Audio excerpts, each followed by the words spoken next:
Welcome to Coastal Front. Join us each week as we sit down with the movers and shakers of Vancouver to discuss stories of business, politics, accomplishment, and failure. Our aim is to keep you dialed into what matters most in our city. Now, here's your host, Andrew Johns.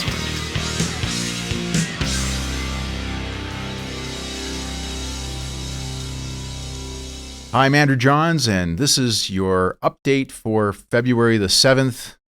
Lots of neat things we're working on this week and making sure that we keep our government in check.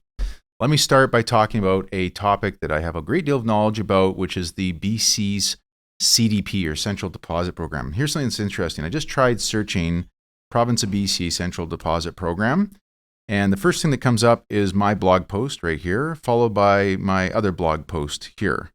And you can see that actually there is not any information really easily available to find on the Central Deposit Program. If you go into the Government Finances page on the Province of BC website, we can see on here that it's very difficult to find anything on the Central Deposit Program. In fact, the word deposit doesn't even come up on this page.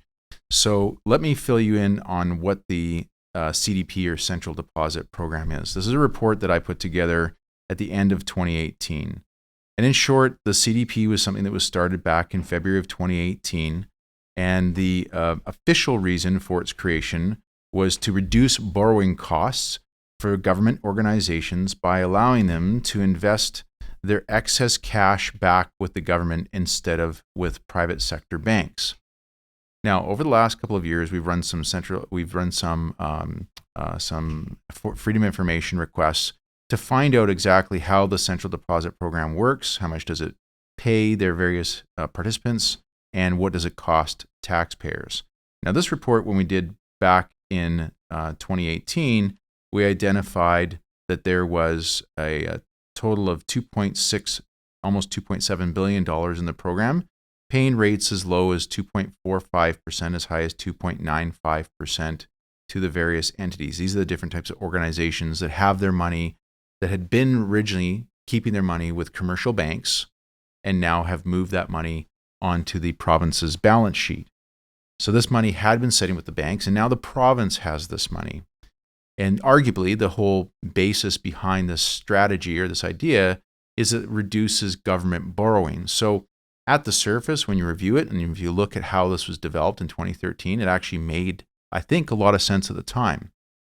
Here's the problem. There's two flaws with this program. First of all, the cost of the program today has really not changed for taxpayers, but the borrowing cost for the province has declined with lower interest rates. Secondly, this program is being made available also to organizations like post-secondary education institutions who don't get 100% of their funding from the province of BC. But let's to try and dumb this down into kind of layman's terms, because it's kind of high finance stuff, and even for someone like myself who spent a career in this business, it's taken a lot of work to figure this complicated situation out. Funny enough, we found in our latest FOI report an email that was circulated internally by the province of BC regarding our actual blog post. So it was kind of neat to see that we obviously got some traction. Now, I could go through this big, long explanation as to apparently why the Central Deposit Program still makes a lot of sense for the province, but let's just dive into a more updated scenario of looking at what is it costing taxpayers.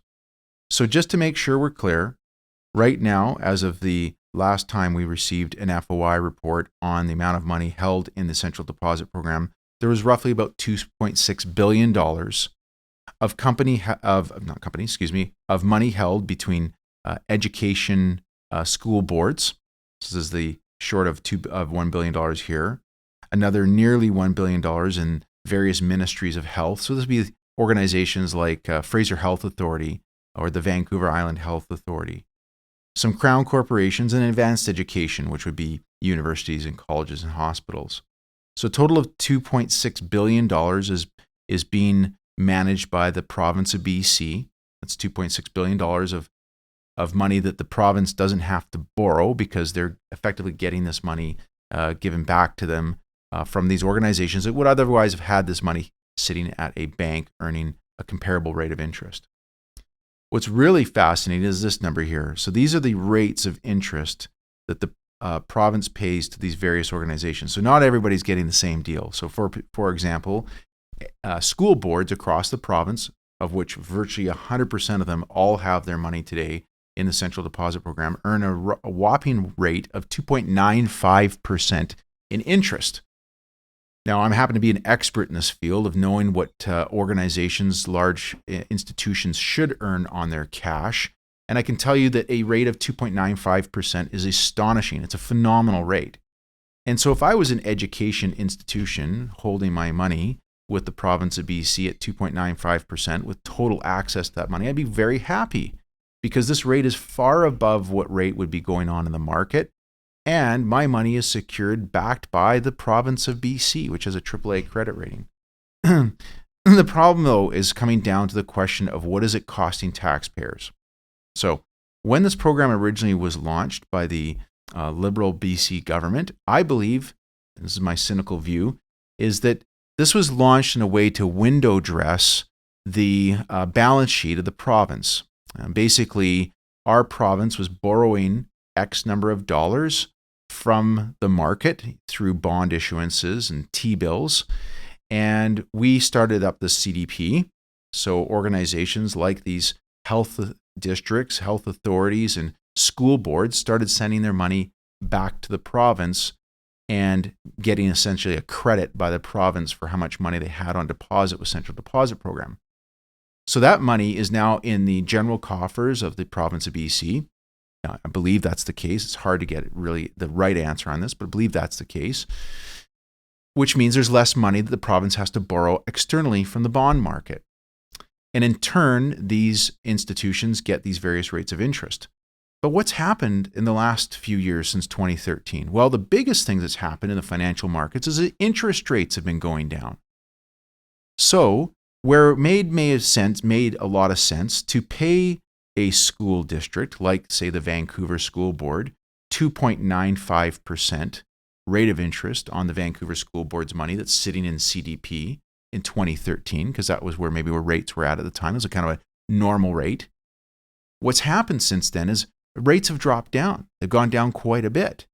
Now, the Canadian Central Bank and the prime rate hasn't dropped, but the bond rates have. And that's what's really important, because the borrowing cost alternative to the province is to hand this money back to these organizations, let them get these rates of interest, which they would actually get similar. I mean, if the Ministry of Health, say Vancouver Health Authority, Fraser Valley Health Authority, were to go to their bank, they could probably negotiate a rate of 2.45% and get the bank to pay them that money as opposed to BC taxpayers. But in order for this to work, in order to take this $2.6 billion and give it back to these organizations where they'd been for decades, it would mean the province would have to raise its debt level. Now, what's it going to cost the province to do that? Well, here's the answer. A lot less. Right now, the province of BC provincial notes, which run on about a 1-month rotating basis, could go out and borrow money at 1.73%.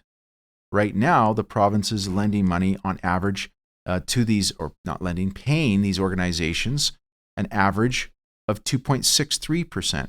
So the good news is, simple math here, is about 0.9% a year in savings to taxpayers by giving the money back to the the health authorities, giving money back to the education institutions like the school districts, to the Crown Corps, to the colleges and universities that have their money invested in CDP.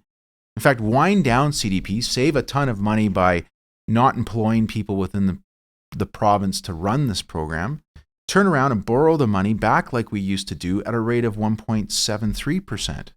What does the savings mean for us as taxpayers? A whopping $23 million a year.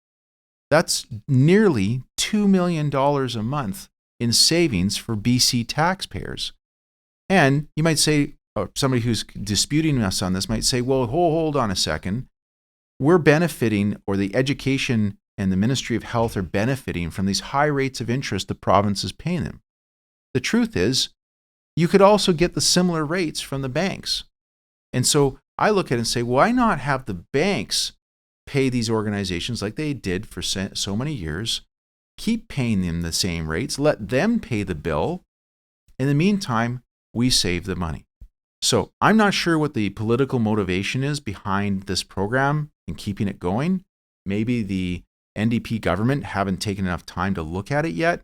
But in my opinion, there needs to be a serious review of the central deposit program and why BC taxpayers continue to have to pay an overpriced cost of keeping this cash in the hands of the province of BC, when this is money that should, in my opinion, be held back at the organizations whose money it is in the first place. For more information on this, I encourage you to go to the andrewjohns.ca website, click on our blog post, and take a look at the report yourself. We'll put that up here on afterwards and on our YouTube channel.